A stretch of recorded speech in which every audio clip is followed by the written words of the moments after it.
Hello, fellow bird nerds. I hope you're all doing great. Before I begin, I just want to say thanks so much for all of your wonderful comments on the book I was hired to write last year, Birds in a Book. A lot of you, it seems, bought it, and that is just so awesome. Thank you. I hope you all enjoy it. It's a lovely little book. Now on to this week's video. Enjoy. All the birds I'm familiar with, the ones I interact with on a daily basis, are monogamous. Monogamy is when a male and a female form a pair bond. Depending on the species, these pair bonds may last for one nesting attempt, a breeding season, many breeding seasons, or for life.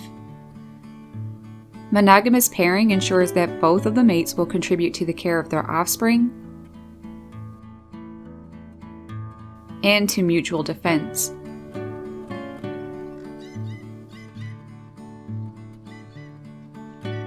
Anyone familiar with my channel should know by now that pair bonds in blue jays last for life, till death do they part.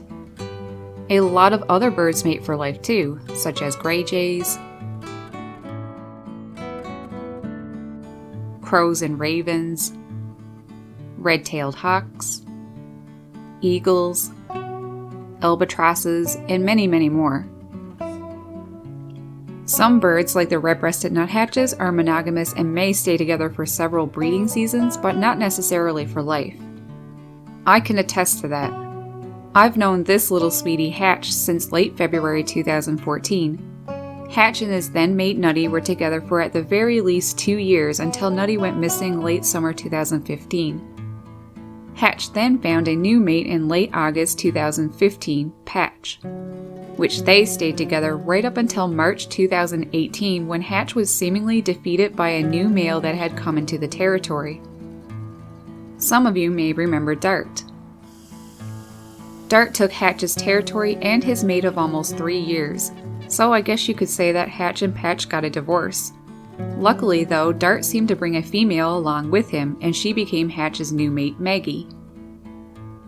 Other birds, such as white-throated sparrows for an example, stay together only for one breeding season. Come the next breeding season, they choose a different mate.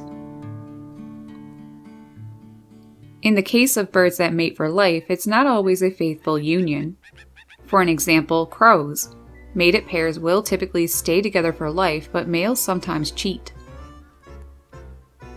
And between 1 in 10 and 1 in 3 eggs in a female cardinal's nest has genes that don't match her partner, and less commonly, they don't even match her own.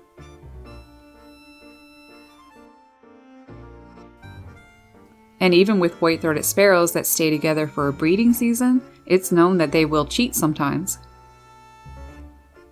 In the case of red-breasted nuthatches, I haven't read anything that suggests that they cheat, and I've never witnessed it for myself.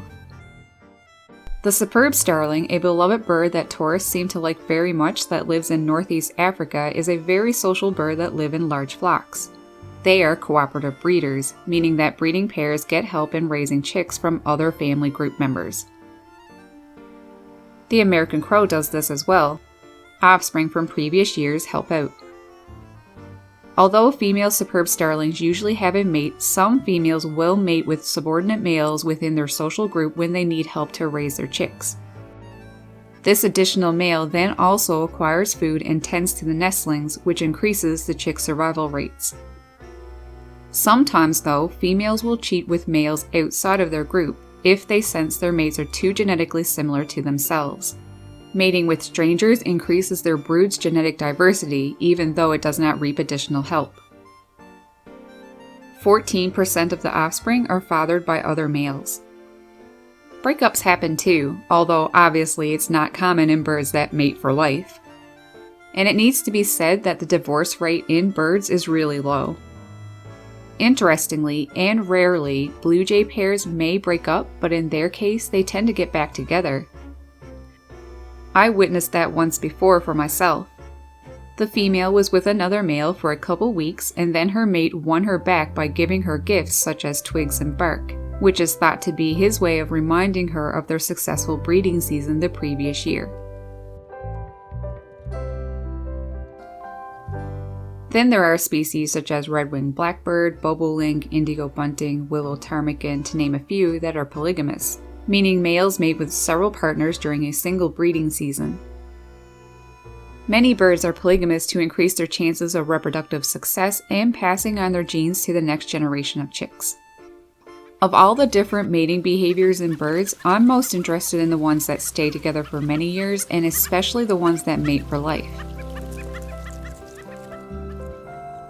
As I watch chickadee, nuthatches, and especially crows and blue jays, I often wonder if they feel love for each other. Not the romantic love we experience, but to me, the devotion I see from them, the amount of years they've been together, like Blue and Sweet Girl, 8 years together at the least, how they protect each other from other intruders, the teamwork they put into raising their babies. I just feel like there has to be some level of love between them. As the years go by and my experience with them grows more and more, I'm pretty confident in saying there is some level of love between mated pairs. And I think the longer they are together, perhaps the more it grows.